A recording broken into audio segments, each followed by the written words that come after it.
The addicting appeal of video games is our human desire to self-actualize. There is nothing we inherently love more than becoming good at something. And video games offer us literally hundreds of avenues to satisfy this desire. In fact, it's so inherent to the appeal of video games that vast numbers of avid gamers have popularized the concept of challenge runs. That is to say, playing a video game with a self-imposed restriction to prove to yourself how good you've become at the game. There are many popular and legendary challenge runs out there. Swordless Legend of Zelda, Hardcore Dark Souls, Pokemon Nuzlocke, Blindfolded Punch-Out. But over the past 9 months I've engorged myself in and embraced another challenge run.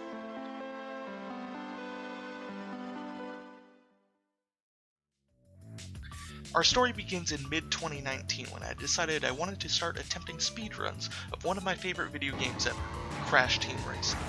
The late 90s classic by renowned developer Naughty Dog was their final installment of their breakout series Crash Bandicoot.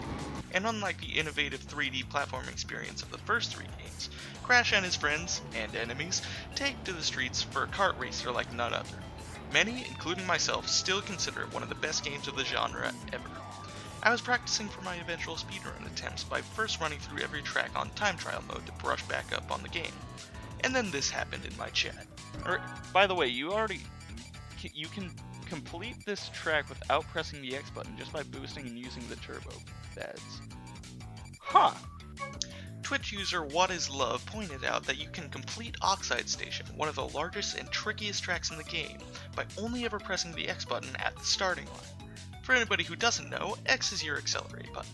This is possible because Crash Team Racing has a drift boosting mechanic where if you correctly time button presses during a drift, you can gain a small turbo to increase your speed and propel you through the track. And it turns out you don't have to be holding the gas to do a drift, you just need enough forward momentum to be able to slide. I tried it and was amazed that it is indeed possible. And then another Twitch user, JEW1, promptly one-upped it with another suggestion. Yeah.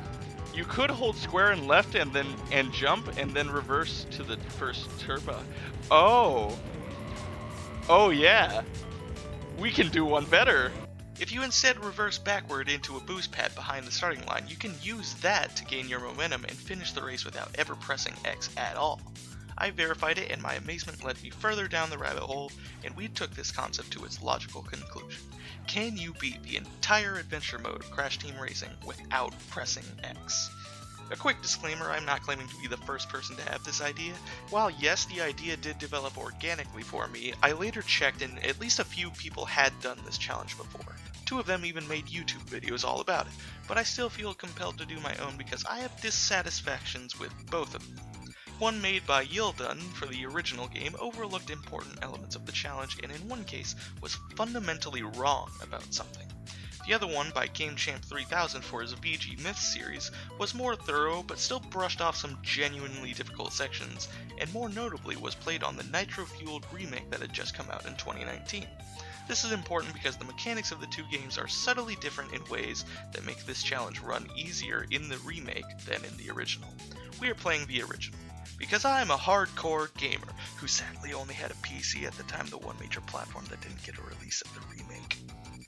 Really quick before we start the run, let's talk about speed tech for this game. I was practicing for speedrun attempts after all. We're going to use every trick available to win this challenge. What many people don't know about the boost mechanic in CTR is that there are actually 3 different levels of boost. Okay, technically there's 4, but one of them is only ever used for best lap speedruns, so it isn't relevant here. The first level is usually called Mini Turbo, which maxes out your speed to where your speedometer is vertical. Mini Turbo speed is achieved by performing drift boosts, getting a small or medium hang time turbo, correctly timing an engine rev at the start of the race, or using a nitro boost power-up. Depending on how well you perform each boost, you'll add a certain amount of time to your reserves. Reserves are essentially the game's internal timer of how long your turbo will last. If it ever reaches 0, you'll gradually decelerate back to normal driving speed. But if you can chain boosts together with each other, you can continually refill your reserves and never lose your turbo. Unless of course you get hit with an enemy item or run into a wall, both of which will instantly kill off your reserves no matter how much you have. It's important to understand reserves in order to make the most of the next 2 levels of turbo. The next level up is called Sacred Fire. This level is achieved by touching a turbo pad, getting a large hang time turbo, or by using a juiced up nitro boost power up. Sacred Fire level permanently overrides Mini Turbo level for as long as you still have reserves. That is to say, as long as your reserves never reach 0, you'll never go back down to Mini Turbo speed once you've picked up Sacred Fire. Sacred Fire speed pushes your speedometer past vertical and isn't immediately noticeable, but will save you at least a few seconds per lap. The third level of Turbo is appropriately called Ultimate Sacred Fire, and it works a bit differently.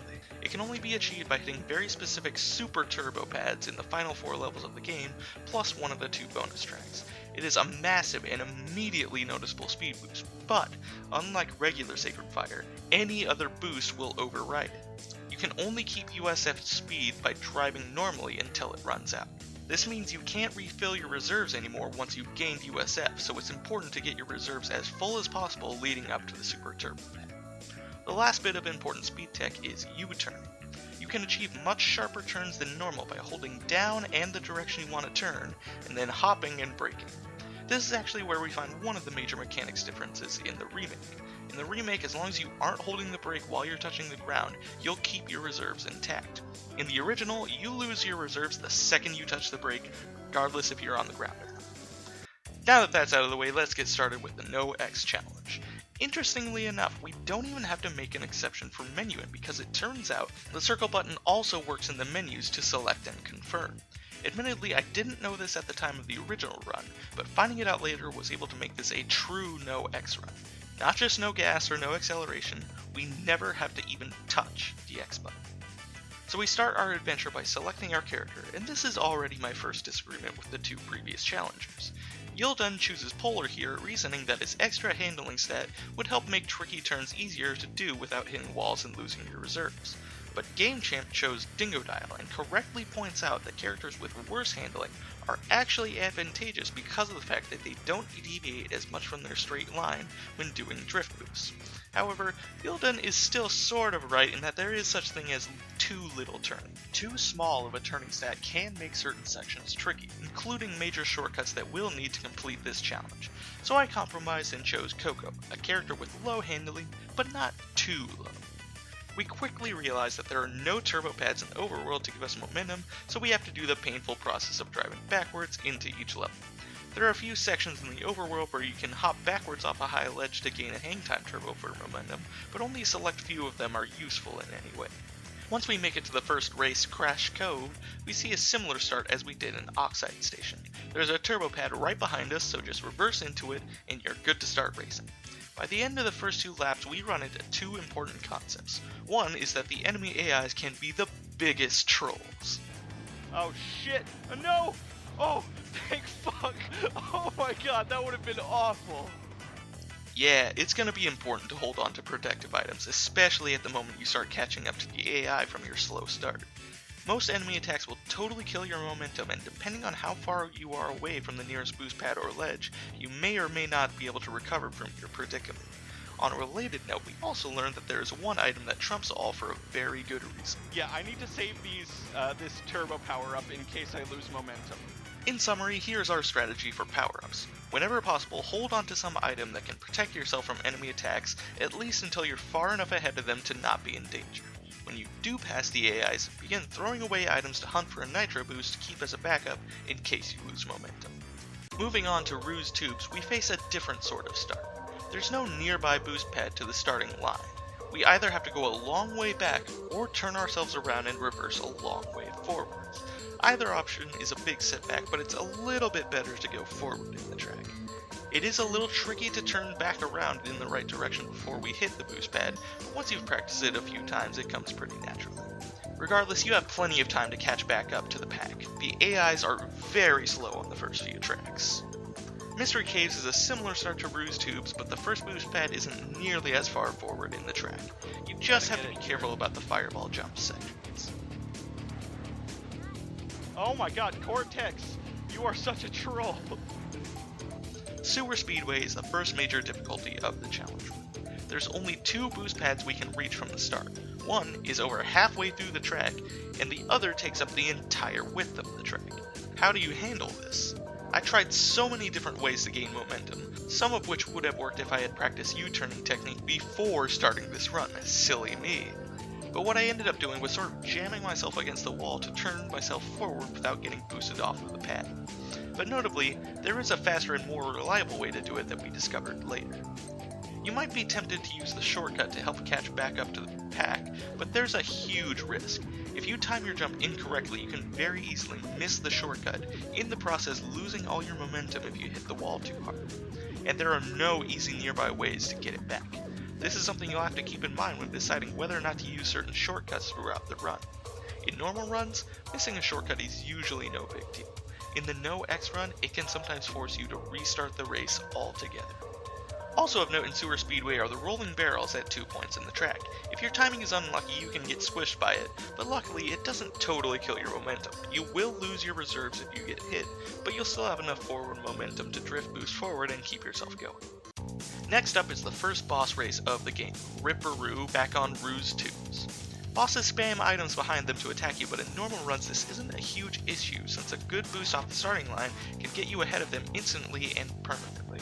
In the no X run, it's much trickier to deal with since you're forced to fall behind them and have to catch back up. Ripperoo isn't too bad to deal with most of the time, but if you're not careful you can suddenly drift to the other side of the track right in front of you and drop a surprise TNT on your head. But without too much trouble, it's on to World 2 after the longest and most tedious overworld section of the run. You have to slowly reverse all the way through the bonus hub world to get to the next race, Tiger Temple. Tiger Temple has a boost pad right at the beginning of the narrow corridor right behind the starting line, but getting to that boost pad is the easy part. It can be very tricky finding enough space in that tight corridor to perform drift boosts to keep your momentum. It may take a few attempts to get used to. Also remember that Tiger Temple has a shortcut that you need to blast open with offensive items, so make sure you keep a power-up that can attack in front of you for each lap. Next is Coco Park. Boost pad right behind you, super easy to get started. Just be careful about getting blasted by enemies in the tunnel because you'll have to reverse quite a long way to get back to a boost pad in either direction. The next 5 races are some of the trickiest to deal with, starting with Papu's Pyramid. Not only is the first boost pad far away from the starting line, every lap has to go through the very tricky pyramid section consisting of 4 90-degree turns all taking place in a very narrow corridor. You might notice the big hill right behind the starting line and try to roll down it to get enough momentum to drift, but unfortunately that doesn't work in the original game. It does work in the remake, making this track, and many others, significantly easier in the remake. Fortunately for us, Papu Pyramid has 2 major shortcuts we can use to quickly catch up to the AIs despite our very slow start. And there's actually just enough space to drift boost through the entire pyramid section. Once you've got the hang of how hard you need to turn while drifting, this track is no problem. Next track, however, is a problem. Dingo Canyon. The nearest boost pad is over halfway through the track. You'd love to drive backwards in the track to it, but there's a chasm and very high ledge behind you that you can't hope to cross, so we have to trek forwards, very slowly, in reverse. Yildon's video for the original game seemed to suggest that the time it takes to get to the boost pad makes winning the race nearly impossible, and your only hope is to get a lucky early Nitro Boost power-up from the item boxes. I can gladly report that he is wrong about this. While yes, you are over half a lap behind the pack by the time you reach the boost pad, you do actually have enough time to catch up. It definitely helps that being in last place gives you much more favorable item RNG, including a high chance for Aku or Uka masks, which do actually increase your boosting speed, letting you catch up faster. Make no mistakes, your margins are very slim. You have to race near perfectly without losing Sacred Fire for any extended period of time, but you very much can beat this race consistently without needing to get lucky. The next boss is Papu Papu, so back to the pyramid we go. Again, we have the shortcuts to make our time back up, but annoyingly, Papu can end up dropping potions in places that get in the way of your approach to the shortcuts. Tread very carefully and don't be afraid to bail out of the shortcuts. You deserve to lose way more ground by trying the shortcut and missing because you approach sloppily to dodge a potion, than by just opting out of the shortcut. Next up is Blizzard Bluff. Reverse across the frozen lake behind you to reach the boost pad and get started. Watch out for the rolling boulder and be very careful if you attempt the shortcuts. The river jump in particular is very punishing if you miss it. In general, do not attempt the jump if you don't have Sacred Fire. It's usually pretty consistent if you do. Now comes the hardest track of the run, even more than Dingo Canyon. Dragon Mines. What makes Dragon Mines so difficult? Well, first off, you have to reverse a decently long way back to reach the only turbo pad in the entire track. And secondly, this spiral just about halfway through the track. It is a continuous and very sharp 270-degree turn. Even with the highest turning stat possible, drift boosting is not good enough to make it up the spiral without hitting the wall and losing your momentum. You have to use the U-turning technique.